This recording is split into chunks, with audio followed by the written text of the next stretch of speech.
start recording for the YouTubes. Hello, Kaiju Ramen readers, viewers, and I'm also sending this out to the Monster Island Film Vault. So hello, Kaiju lovers.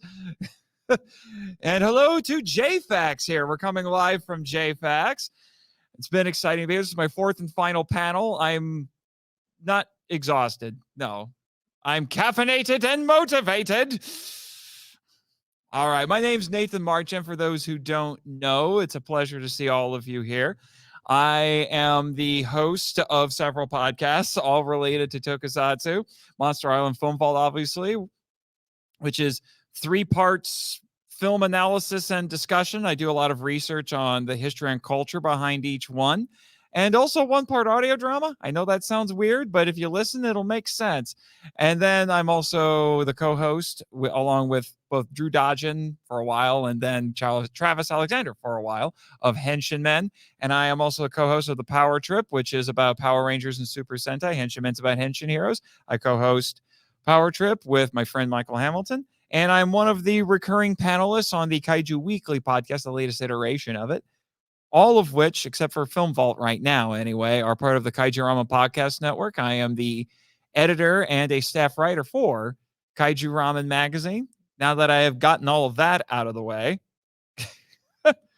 let's get started on the presentation, shall we? All right. So, I know you're a Tokusatsu fan. I know you have some familiarity with Tokusatsu. What about everyone else here? Good.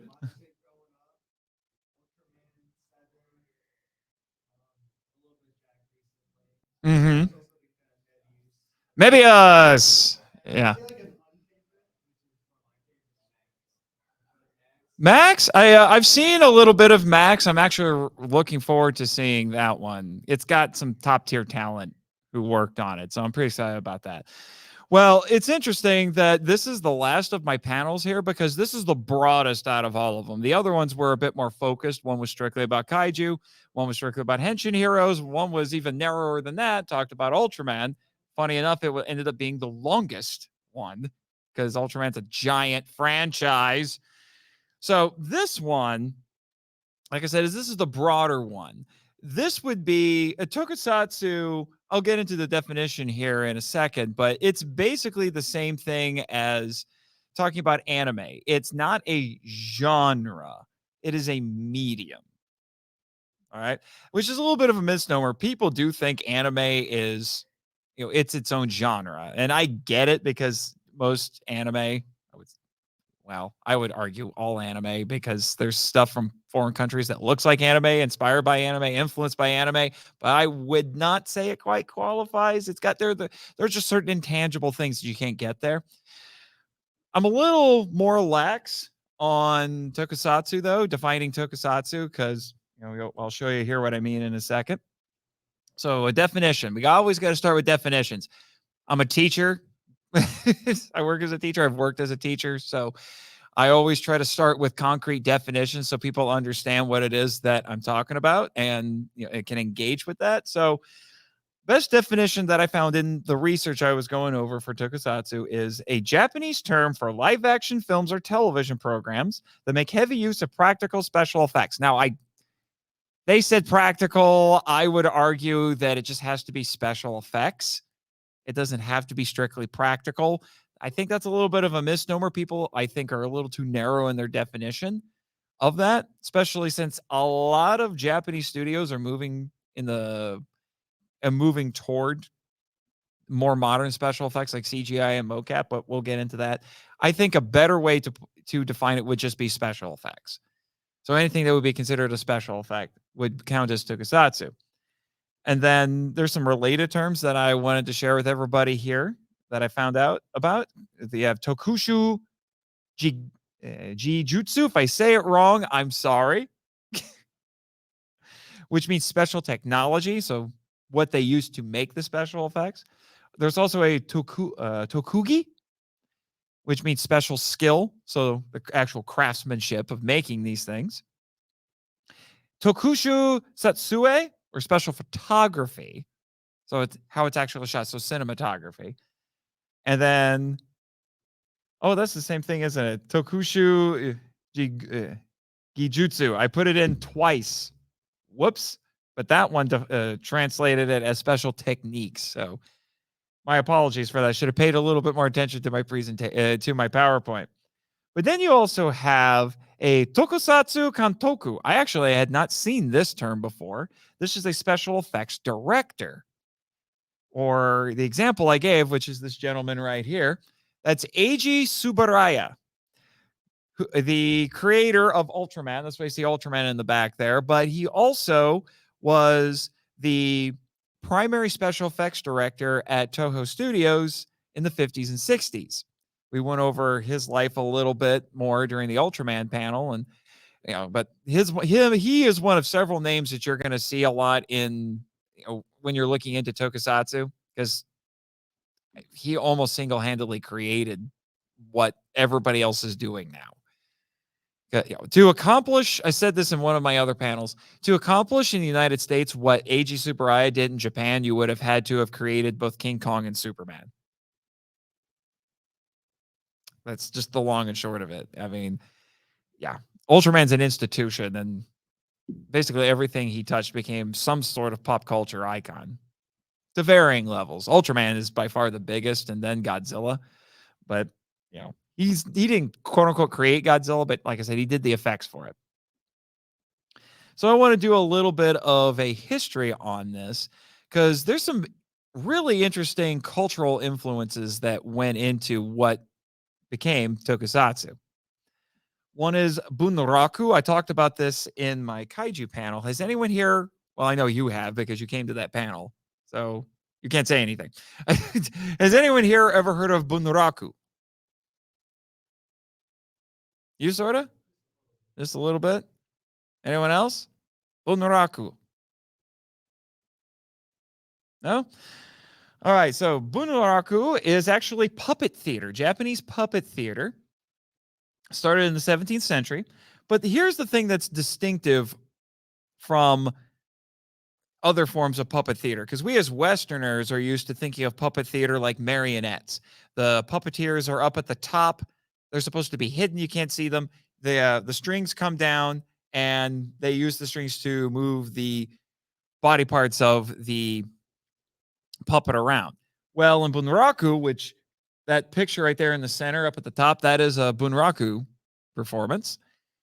In Bunraku, you can actually see the performers.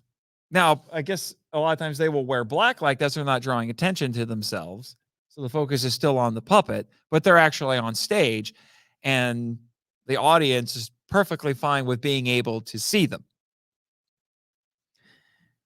And since the puppets can't talk, they rely on a narrator called a teiyu. And it's similar to suitmation.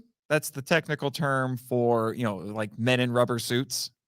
The big, when they put on the big rubber suits and they're pretending to be monsters. It's similar to that, in the idea that, the Japanese audience knows that's a man in a rubber suit, and they're not put off by it. So it's not that they necessarily that they can see the performer, like in Bunraku, but they understand that the performer is definitely there, and it doesn't bother them. They don't see it as quote unquote unrealistic. That makes sense? All right.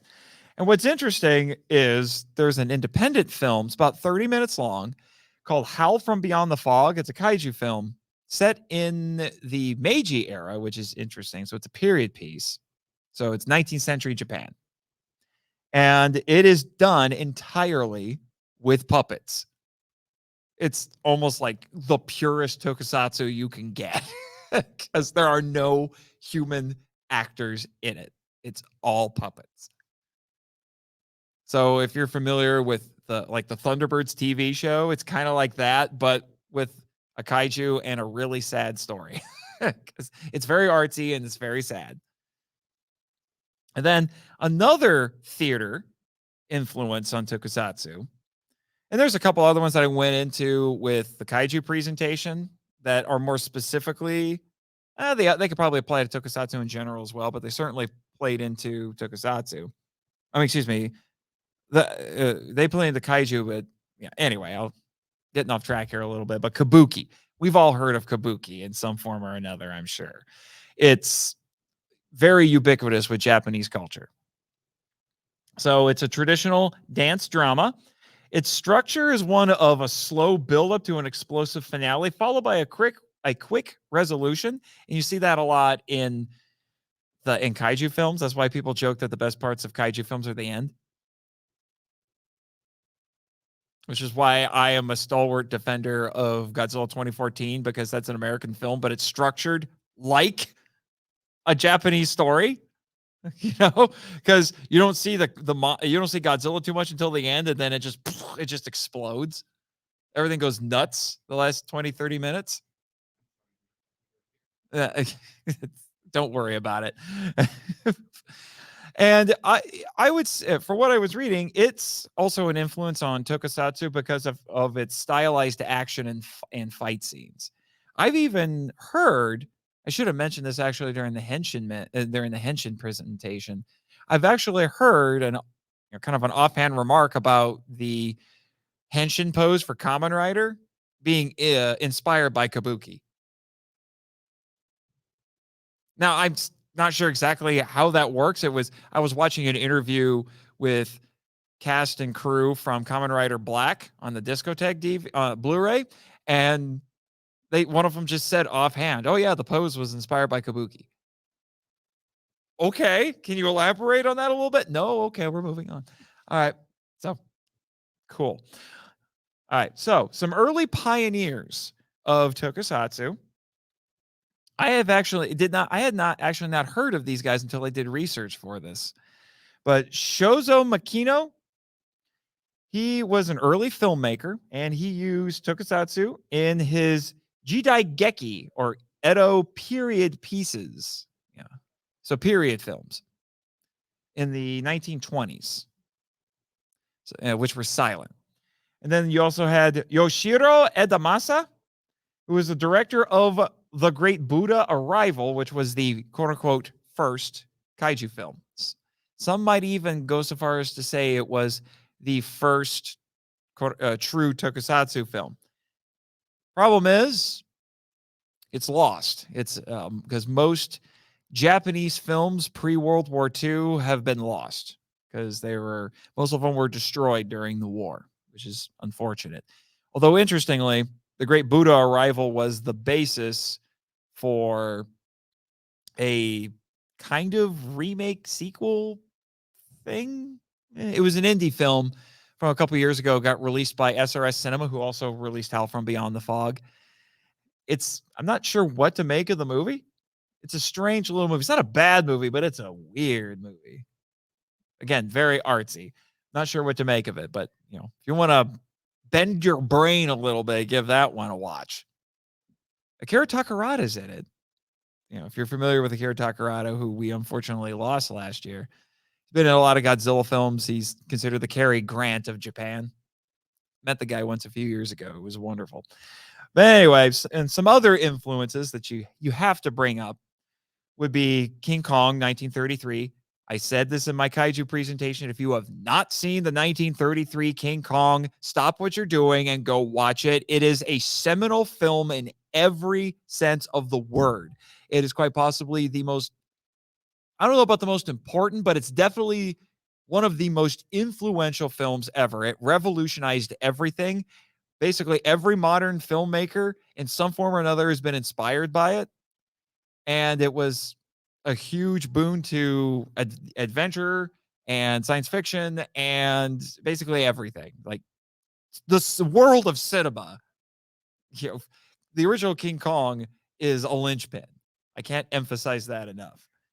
And then I also had The Beast from 20,000 Fathoms from 1953, which had Ray Harryhausen stop motion special effects. So what Willis O'Brien did in King Kong was perfected by Ray Harryhausen, because Ray Harryhausen was his protege. And I bring that up because both of these films inspired Eiji Tsuburaya. In fact, Eiji Tsuburaya credited the original King Kong because he had his own private print of King Kong, like a 35 millimeter print of King Kong, and he would screen it for people at his home. All right. He credited that with inspiring him to become a filmmaker, to get into special effects. So these are some nice forerunners here. Eiji Tsuburaya was doing some special effects work for Toho very early on with this. Like he made propaganda films, and and during in the 40s, and the miniatures were so impressive it actually fooled the Allies. They thought they had real footage of actual ships and airplanes. It was that good back then, apparently. And then you get to the monster boom of the 1950s. Well, I put it as 54 to 89, basically. No, it was really like the 50s and 60s, but I'm putting Showa down for that 1954. I should clarify a little bit. For those of you who've come to my other panels, I'm sorry you have to hear this again. But I say Showa. Showa is let me back up. Showa goes back to the Japanese calendar system. They go by the reigns of the emperors, whereas we use the Roman calendar. And, so we would say, 1954, but they would say it would be Showa, this number of his reign. So the Showa era technically started in 1926. So they would call that Showa 1. And then that goes to 1989. And then there's another era that started after, it was called Heisei. We'll get to that in a moment. But they would say, instead of it being 1989, that would be Heisei 1. And fun fact, Emperor Showa is the longest reigning emperor in Japanese history. And he was technically the last one who held any real power. Because after World War II, when that is a whole shebang unto itself, bit of a can of worms, but fascinating piece of history. It was during right after World War II, during the Allied occupation of Japan, where the Japanese monarchy became like the British monarchy. They reigned but did not rule. They had no real power. Japan was governed by a prime minister after that. Anyway, moving on. So obviously, the one that really probably kicked off the whole thing, truly, was Godzilla 1954. That there's a lot to say about that movie. That's a whole presentation unto itself. And then you had the first example of another popular genre in Tokusatsu, that being superheroes. So you had the first one on screen anyway, not the first one in comic books. The first quote unquote Japanese superhero is a guy named Golden Bat, who was in comic books before this. But the first one on the movie screen was a guy named Supergiant. That's the black and white picture there. So he was part of a film serial, which was like TV before, it was basically like TV before TV. So they would play like something would be like 10 to 20 minutes long before a main feature. And then it would end on a cliffhanger. Then you had to come back to the theater the next week to see another movie and see part 2 and so on. And it would, like, Flash Gordon is a example of that from the United States. It was very popular in the 30s, especially in the United States anyway. So he had film serials from 1954 to 1959. And then on TV, you had the first TV superhero, which was Moonlight Mask. I don't have a picture of Moonlight Mask here. I did during the Henshin presentation. Is he a Henshin hero? I don't know. Because he doesn't really transform on screen. It's more like, here's this guy. And he's like, oh no, stuff is, bad guys are doing things. And he would disappear conveniently, and then the superhero would show up. So it's this big mystery, like, who's really Moonlight Mask? But he rode a motorcycle, which paved the way for Kamen Rider later. So, got to mention him as a potential example.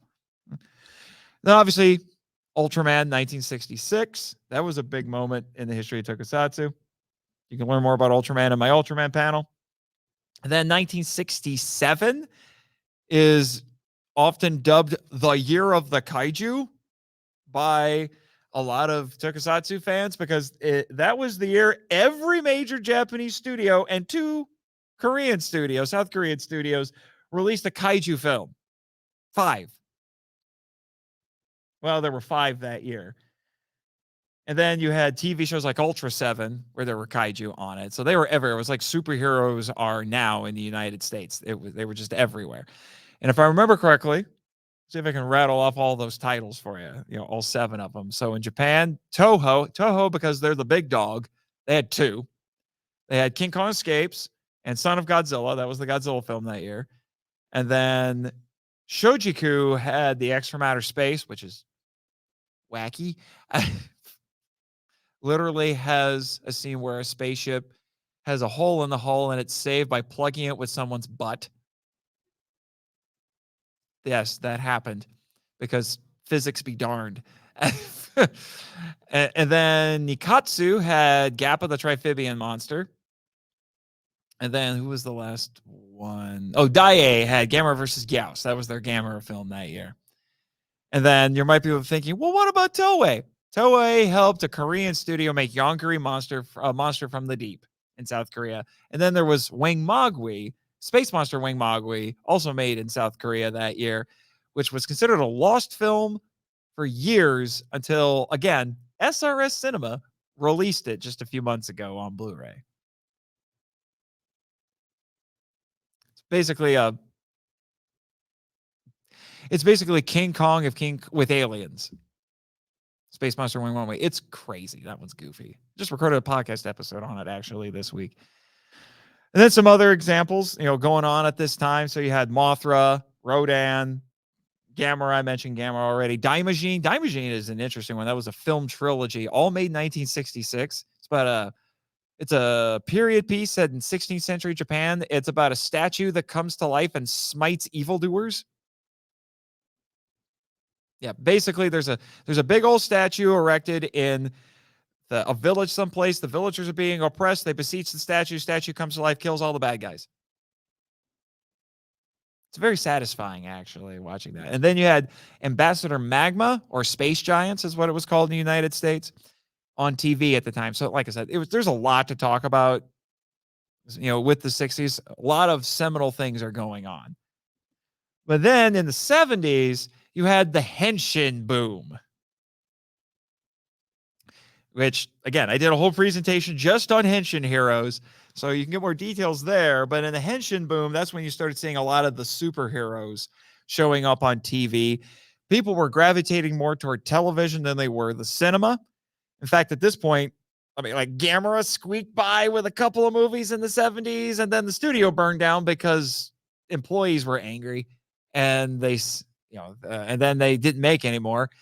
And when Toho's other franchises went by the wayside, because in 1970 the Japanese film industry crashed, well, Godzilla's like, I'm not stopping, and then they made 5 more Godzilla movies in the 70s, which that's a small miracle, to be honest. But like I said, TV is where people are going at this point. So you had Kamen Rider, 1971. That's him right there. Yeah, your man, you're Kamen Rider guy. All right. Yeah, you look like you could be a Kamen Rider. Yeah, you got that Takeshi Hongo look, like Fujioka. Yeah, you got the look. Yeah, and it's, if you're familiar with, and if you are, I'm sorry, Saban's Masked Rider. We don't talk about Furbus.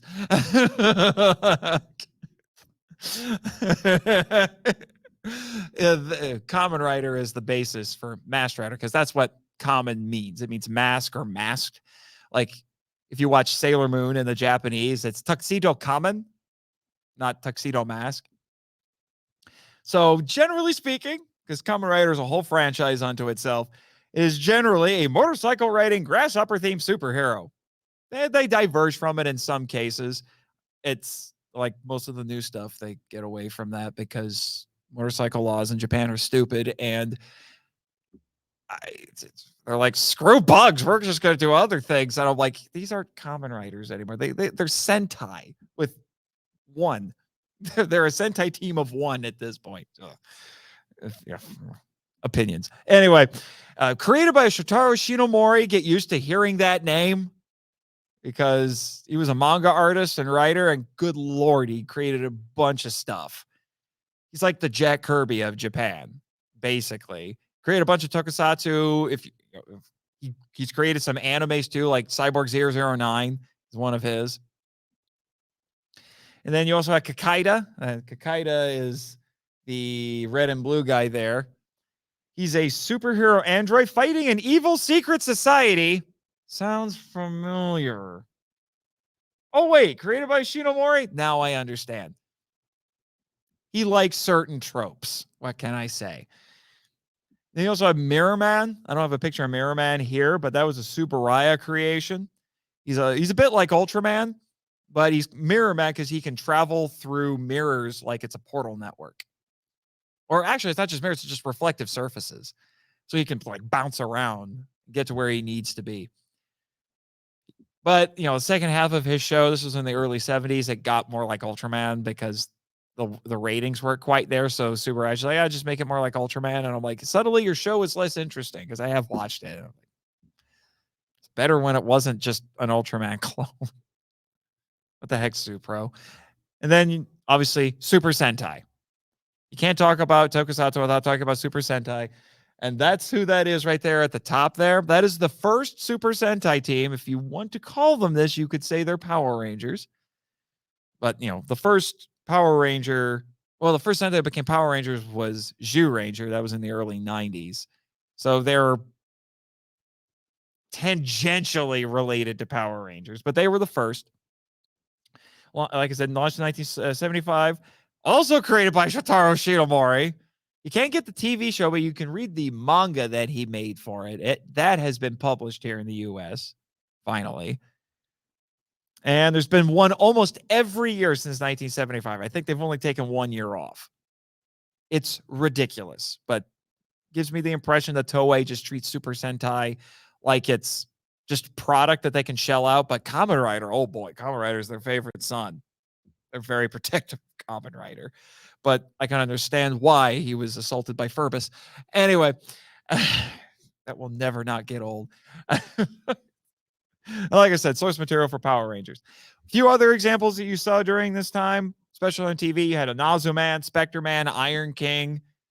There's just too many to count.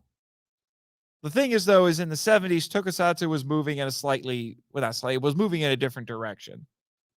So it was disaster movies were actually more popular.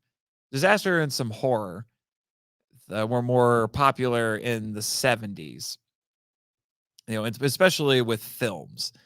So, which I'll get to some examples of that here in a moment.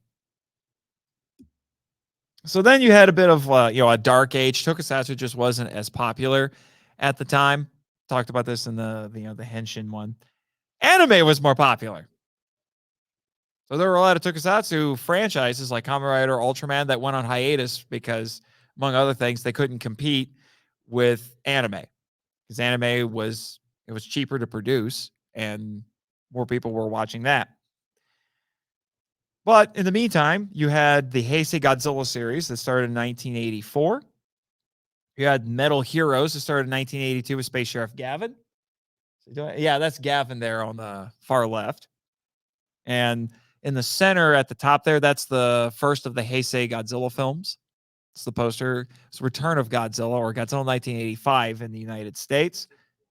Yeah, it was released in 84 in Japan. It was Godzilla 1985 because it was released in the year 1985 because they were creative with titles back then.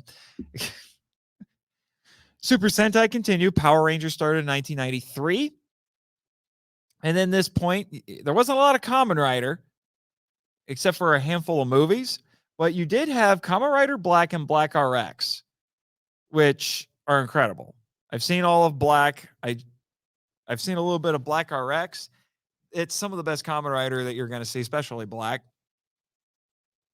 And things like disaster films are still popular in the cinema at this point.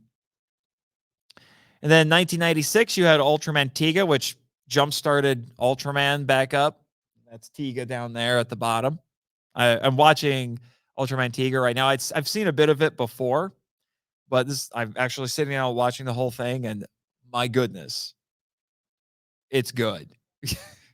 It's good. It's good. I think it's going to go down as one of my favorites. And then Gamera made his grand return in 1995 with Gamera Guardian of the Universe. And you want to talk about a comeback story. Gamera went from having one of the worst kaiju films ever made in 1980 that was 90% stock footage with a Star Wars knockoff thrown into the middle of it, plus 3 hot chicks in spandex. So it's supposed to be a superhero movie too. It is and all the special effects, the new special effects that they made were all shot on video. So it makes it look incredibly strange. It makes no freaking sense. And then he makes a comeback 15 years later in one of the best kaiju films I've ever seen. In fact, it kicked off a trilogy, and that trilogy is considered some of the best tokusatsu and kaiju you're ever going to see. Don't call it a comeback. Yeah. What can I say? All right, and then you get to the modern era. So I mentioned the time frame for Heisei. We are currently in the Reiwa era because that started in 2019, and I remember that was kind of a big deal. There was some actual news coverage. We were like, yeah, they're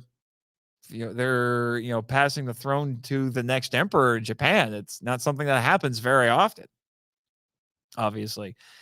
And at this point, especially if you're looking at just kind of tokusatsu at large, is being dominated by a lot of classic franchises.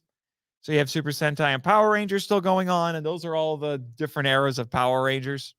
I had to include that because I do a Power Rangers podcast, so I have to bring that up. So you had the Saban era, 93 to 2003, Disney era, 2003 to 2010, Neo Saban, arguably the worst out of all the eras, from 2010 to 2019. And now we're in the Hasbro era, 2019 to present. Yes? We'll talk about that when I get to questions. But, don't be afraid to, talk back a little bit. I'm a teacher, like I said, and I do like interacting with people as I'm talking. I don't want to just lecture at you. And then you also, at this point, you had the Godzilla series going on, and there's been basically 3 of them in the modern era, after the Heisei series. So you had the Millennium series, which started in 1999, went to about 2004. You have Monsterverse going on right now. And there's also a Reiwa series, but Reiwa it's a little weird with Reiwa. They include Shin Godzilla, which technically predates it, but the first entry in the Heisei series was technically during Showa as well, but they grandfathered it in. And the Reiwa, the quote unquote Reiwa series for Godzilla has been all over the place. It's been a lot of experimentation. Shin Godzilla is pretty experimental in a lot of ways, and you had the anime trilogy, and now we have Godzilla Zero coming up later this year, and it's just, like I said, it's been all over the place. Ultraman continued, had a couple different eras. You had the Heisei era. Well, they call it the Heisei era, even though in 2013 they started what they call New Generation Heroes. It overlapped with Heisei and Reiwa, but it's a new branding that they've been sticking with since 2013. And then Kamen Rider is a little bit different. Kamen Rider in the 21st century has 3 eras so far: Heisei, Neo Heisei, and Reiwa. So 2000, 2009 for Heisei, Neo Heisei is 2009, 2019, and then 2019 to present is Reiwa. I don't fully understand how all of that works. I'm more familiar with Ultraman, but hey, to each their own, right? So, techniques that you're going to commonly see in tokusatsu. Suitmation is the most obvious one because that's the most unique to it. Not to say that you don't see suitmation in other places. Classic Doctor Who's, there's some American examples of suitmation, but tokusatsu, Japanese special effects, is very well known for using men in suits. And this picture I have right there to illustrate that is Haruo Nakajima wearing half of a Godzilla suit. So, like, if there were shots that were just going to be Godzilla stomping on a street, they're doing close-ups of that, he would just wear a half suit for that one, because these things weighed as much as 200 pounds, if not more. And it's all solid rubber, and he would sweat out gallons. They would squeeze just whole bottles of sweat out of those suits after he would wear them for a day. He could only wear them a few minutes at a time when he had the full suit because it was just hot. And if he stayed in it too long, he'd pass out. So I wanted to get this so you can actually see what it looks, see him actually in the suit, doing things there. And then you see a lot of miniatures. That's why I have the miniature cityscape over there. So they would have the suit actors stomping through there. They would rig them to explode and things like that. Some studios were better than others when it came to the miniatures. I would say Toho is excellent at, especially in the 60s. And Tsuburaya Productions on TV is really good. After that, you get varying levels of success. Yeah.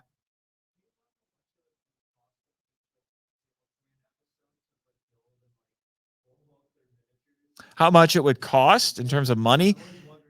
I don't know offhand, but I've heard some estimates about how much some episodes of Ultraman, different Ultraman series have cost. And some of them are ridiculous. And I'm like, I don't know how accurate that is, but Ultraman has generally speaking been considered, like expensive television. Kamen Rider, like they had almost no money by comparison, like about half the budget, I think, maybe when they were lucky with Kamen Rider. Yeah.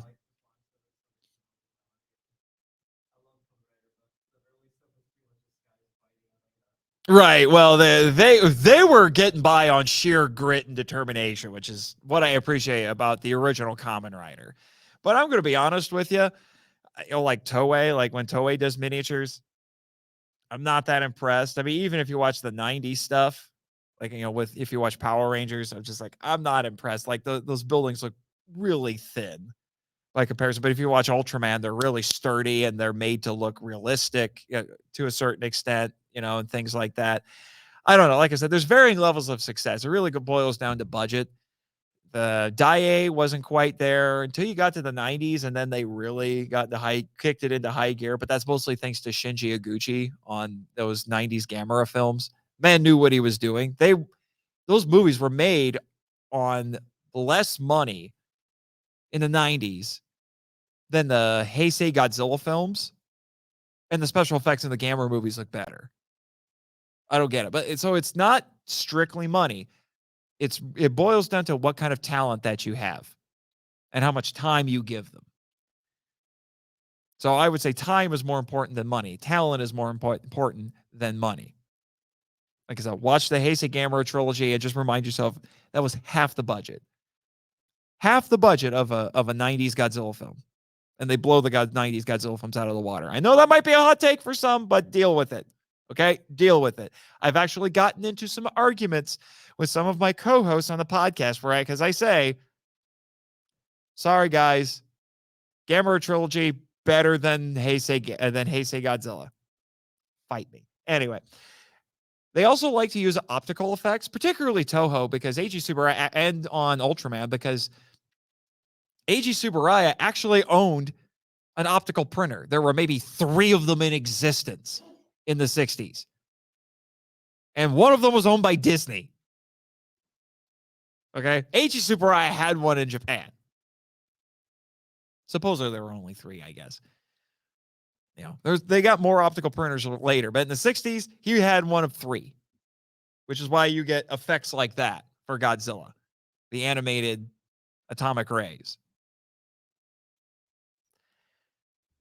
Now, there is generally an emphasis on practical effects, which are largely due to budget constraints, cultural influences. We talked about some of the cultural influences, and I would say Eiji Tsuburaya's influence because he worked with practical effects like that, suits, miniatures, optical.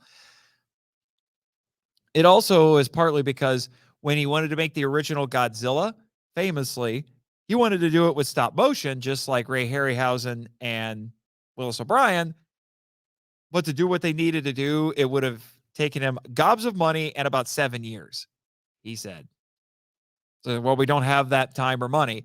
So, like, okay, what are we going to do? Rubber suit. So that's why it's such a tradition in Japan to do this, in large part. Now, in more modern tokusatsu, you are seeing more CGI, much to the chagrin of some people anyway, and you're seeing motion capture. Here's another hot take for you. I don't mind motion capture, especially in these Japanese things, like Shin Godzilla was done with motion capture. This picture right here, That is the motion capture actor that they used for Shin Godzilla. And he took it very seriously. He went full tilt method acting with this. He actually put a tail, spines, and a mask on to do this. And it's mocap. He didn't have to do any of that, but he did it because he was taking it that seriously. Like I said, method acting. I promise you right now, if Haruo Nakajima was still alive, the original Godzilla suit actor, if he was still alive and doing suit acting, he would love mocap. Because he can do all the same things he did before, but he doesn't carry 200 pounds of rubber on his back. He would love it. He would love it. I argue that mocap is the spiritual successor, I guess we could say, to suitmation. Because you need to do the exact same things that went into the art of suit acting go into mocap, near as I can tell. So, like TJ Storm, who did the mocap for Godzilla and the Monsterverse, he's a suit actor, as far as I care. I mean, that's what the guy is known for doing. He would do mocap and he would do suit acting. He made a whole career out of that. So, like I said, that's a hot take for some people, but I frankly don't care. But I say that, a lot of movie studios in Japan are leaning toward the CGI and mocap route. But TV, they're sticking with the traditional. And if you look at like Ultraman, like Subaraya, they have it down. They use some CGI, they use some optical effects, but they keep using suits for the Ultraman and for the monsters, and it's some of the best you're going to see. It really is. Like, they have perfected it. So, you want the more traditional tokusatsu? Watch Japanese television. So, genres. This is why I say tokusatsu is a medium. It's not a genre unto itself, just like anime, because there are different kinds of anime, right? You got fantasy anime, action anime, science fiction anime, magical girl, all kinds of different kinds of anime, slice of life anime. Well, tokusatsu is the same way. We've already talked about kaiju and superhero because those are the two most prominent. But I wanted to give you some examples of some other ones. So you have science fiction, so stuff like Atragon, that's from the early 60s. It's one of my favorites, actually. It's kind of a 20,000 Leagues Under the Sea kind of a story, but with a flying submarine with a drill on the front. Who's going to argue with that? And I had to include this. It's not a good movie, but it's one of my guilty pleasures, partly because one of the characters in this movie is my quote unquote on mic producer on one of my podcasts. Spoiler warning, he's a sound effect on the air. I hit a button and play a sound effect. And then the joke is everybody on the show can understand it, but people hearing can't. And it's the token white guy in this movie, but it's the War in Space. That's the poster at the top all the way to the left. It's basically a Star Wars knockoff. It's from the late 70s. Directed by Jun Fukuda, who directed a handful of Godzilla films. It's hard to come by, but if you can see it, it's fun. Like I said, it's not good, but it's fun. And then you also have fantasy films. So the Magic Serpent, which was from the mid-60s, produced by Toei. If you're familiar with the story of Jiraiya the Ninja, it's based on those stories. And then the one I have here, which is the poster all the way on the top right, that is the Three Treasures, which is basically the 10 Commandments of Japan. It's a religious epic. It's 3 hours long, and it's got Toshiro Mifune in it, who's a big time actor in Japan. It was like the one time they pried him away from Kurosawa. He's like, here, make this. And he plays the legendary first emperor of Japan. And you get to see the Japanese creation myth done in tokusatsu. You get to see Orochi, the 8-headed dragon. You get like all kinds of crazy things go on in this thing. You can also include war films as tokusatsu because they need to do special effects, miniatures with the ships and the airplanes. And both of the examples I have in here are directed by Ishiro Honda, who directed a lot of Godzilla movies. He did dramas and war films before he got Godzilla, and they're called war. One is Farewell Rabal. The one I have the poster here, which is the top center, is called Eagle of the Pacific, and these are actually based on real history, real people. And then if you're a fan of J-horror, J-horror is Tokusatsu because they still need to use special effects in those things. So Ju-on, The Grudge, a lot of these have been remade in the United States. The picture I have here for that is Ringu, or The Ring. So that's the top, that's the bottom left one. And then disaster movies, which were all too common for a hot second there. Thank you, Roland Emmerich. Those actually in the 70s were way more popular in Japan than kaiju, and at least at the cinema, they were way more popular than kaiju. So one that I have on here is Prophecies of Nostradamus, which is actually a banned movie. You can track it down online. I've seen it. It's a weird movie. And it got banned for very Japanese reasons, and talking about that would be a whole presentation unto itself. But the one I'm including here, which is that last poster there, that is Submersion of Japan, or Japan Sinks. It's based on a novel. This is one of the highest grossing movies in Japanese history. 1973, made by Toho. The special effects in this were so good that they got recycled in a bunch of other movies after that as stock footage. So you can definitely tell that the money went to that movie and not to Godzilla vs. Megalon. That was the Godzilla film that year. Yeah, but the effects in that are incredible. It's a very Japanese sort of story. The premise is that due to a bunch of volcanic and earthquake activity, the island nation of Japan is slowly sinking. There was an anime actually made about it. It was just Japan Sinks 2020 a couple years ago. Did basically the same thing, although it's a little bit looser of an adaptation of the novel because I've read the novel. But the idea is that Japan, the nation, is slowly sinking into the water, sinking into the ocean. And that first thing they have to figure out is, do we tell people? And then when we tell people, what are we going to do about it? So a lot of it is, can we evacuate the country fast enough? And then the question becomes, where do they go? So there's a large part of the movie where they're talking to other countries and negotiating with them. It's like, can we take some of our people over to the Australian outback?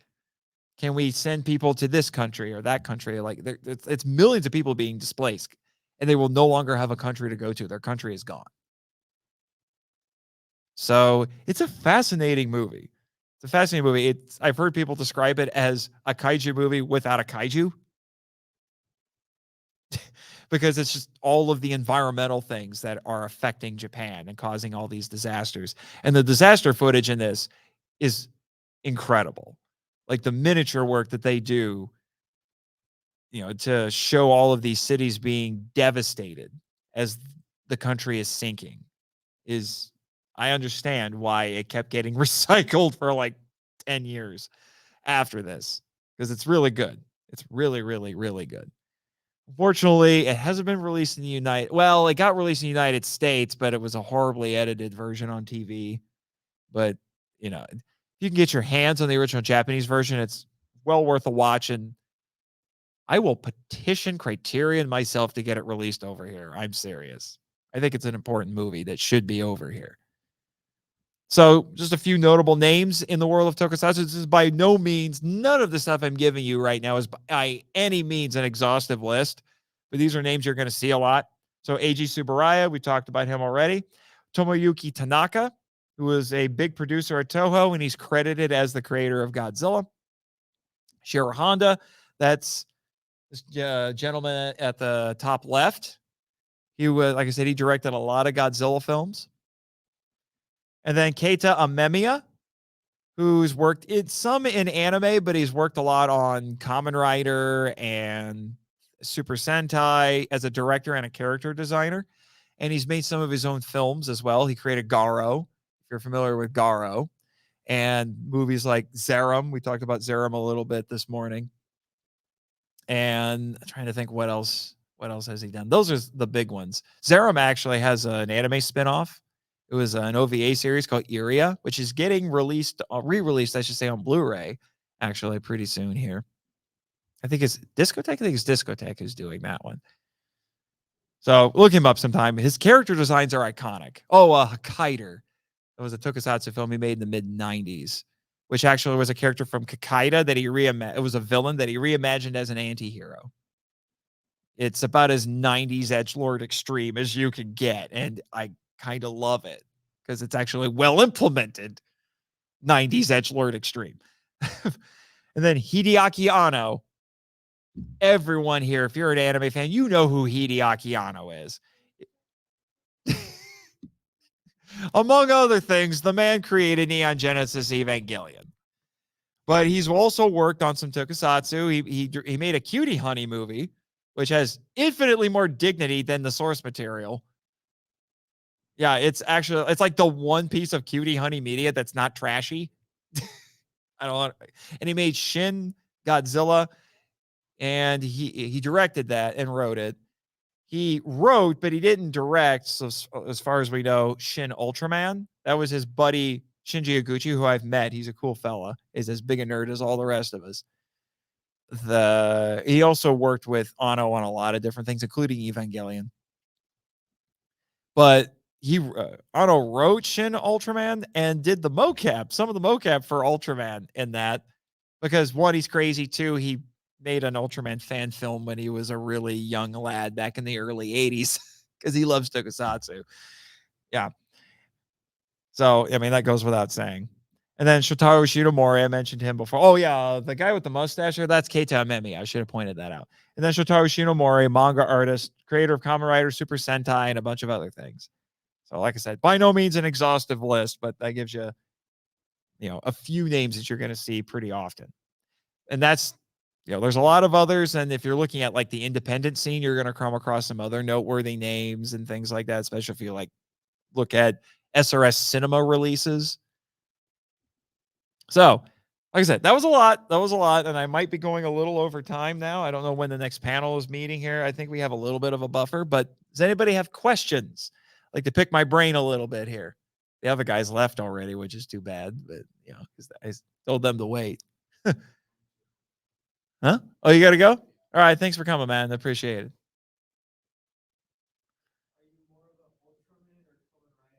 Ultraman. Part of it is availability because there's just way more of it to get. Toei is being weird with how they're trying to roll out Kamen Rider right now. They're splitting it up between multiple distributors because they basically just make people do bidding wars for it. They're very stingy. They're incredibly stingy, which is like you look at like the Kamen Rider Black Blu-ray from Discotek. First off, nobody saw that coming. And you get it, and it's the new standard for tokusatsu releases in the United States, as far as I care. But the two mini movies that they made as tie-ins while the show was on, not included. Why? Because Toei makes them pay separate licensing fees for those. So they're going to let them have the show. But Tsuburaya, when they worked with Mill Creek, they said, pay us a lump sum and you get the whole franchise.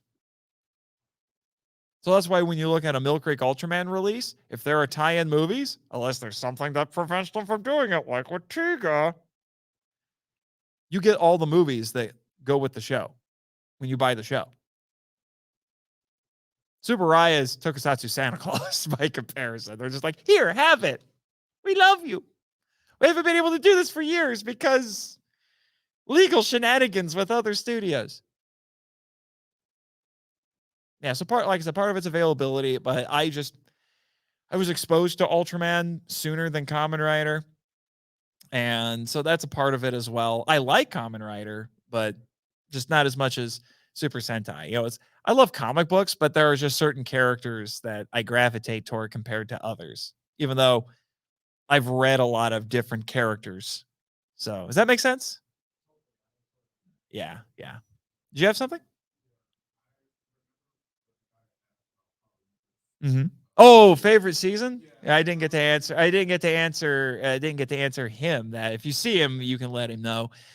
I would say, because it's funny that you bring that up, because my friend Michael and I on the Power Trip, when we covered all of the Power Rangers franchise, because we did an episode per season. When we got to the end of it, we made a tier list, like S tier all the way down to F, so S, A, B, C, D, F. Yeah, we actually used that. We didn't tell each other what we had because we wanted to see how different our lists might have ended up being. And I can tell you what I had 5 on S tier, and I can tell you what those are. In Space, Lost Galaxy, although I had to be persuaded to put Lost Galaxy there. SPD, Time Force, and RPM. So those are my top 5.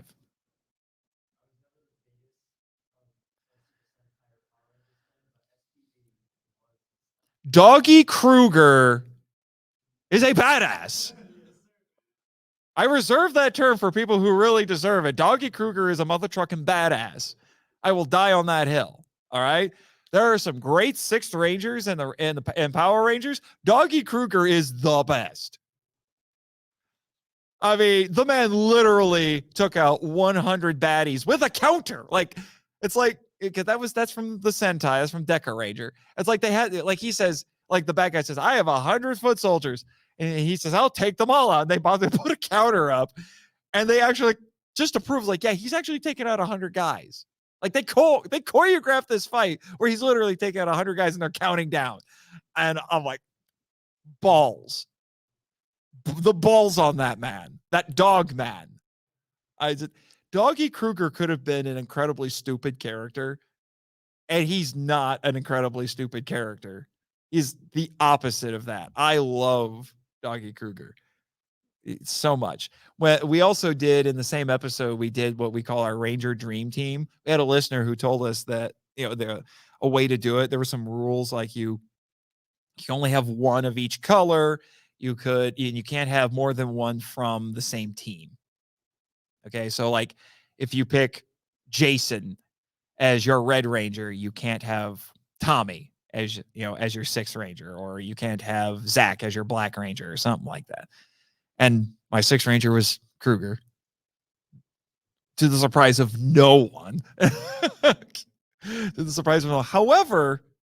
However, both Michael and I did, partly out of respect, we both did have Tommy Oliver on our teams, just in different roles.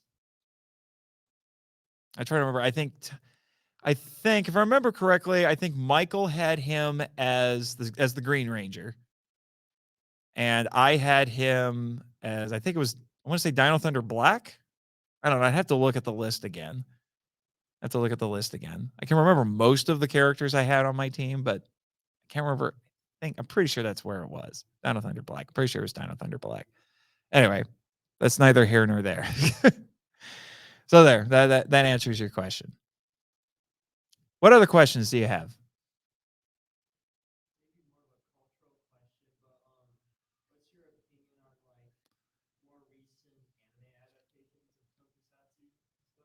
Like what? On Netflix?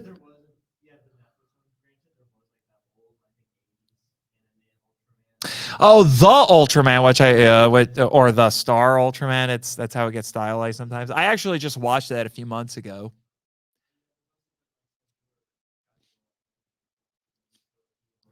I actually am nicer to the Godzilla anime trilogy than most of my friends.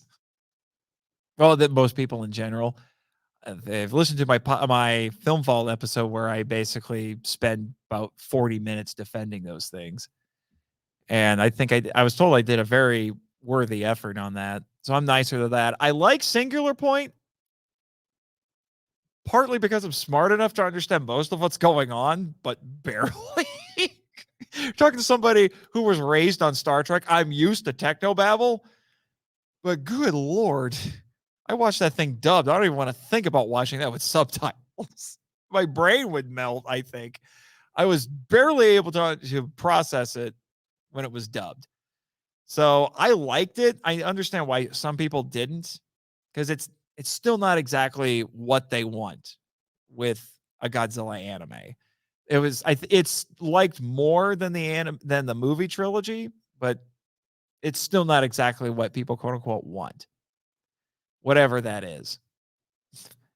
As for Netflix Ultraman, first season's all right. Second season, God, it's the shortest one and it's the biggest slog.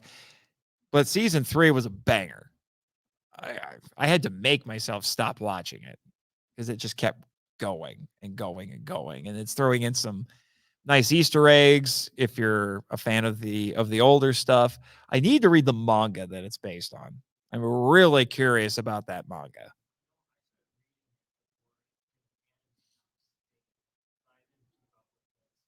Yeah, I don't know how many volumes they're up to right now. I think they just released another one.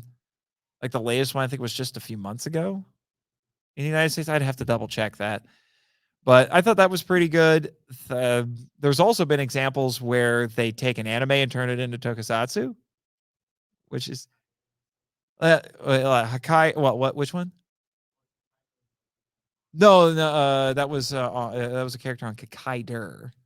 No, I'm talking about like there's a live action Bleach. You know, there's live action Kenshin movies. You know, those seem to fare a little bit better. Believe it or not, there's a lot. I'm not kidding you. There is a live action Sailor Moon. I've watched some clips. It's weird. Some things just don't work. For some things in anime just don't work in live action, especially if you adapt it literally, and that was one of them. Anyway, it looks like people are coming in for the next panel. Probably as good a time as any to wrap up. If you want to talk to me some more after this, let me know. I've got stuff up here with some business cards from the table for Nerd Chapel, which I've been helping out my friend Eric out with that. And you can get QR codes to Kaiju Ramen Media and to the Monster Island Film Falls if you want to learn more about my stuff. And yeah, there's all the logos for all of those. And there's my sources in case you want to do your own research on this.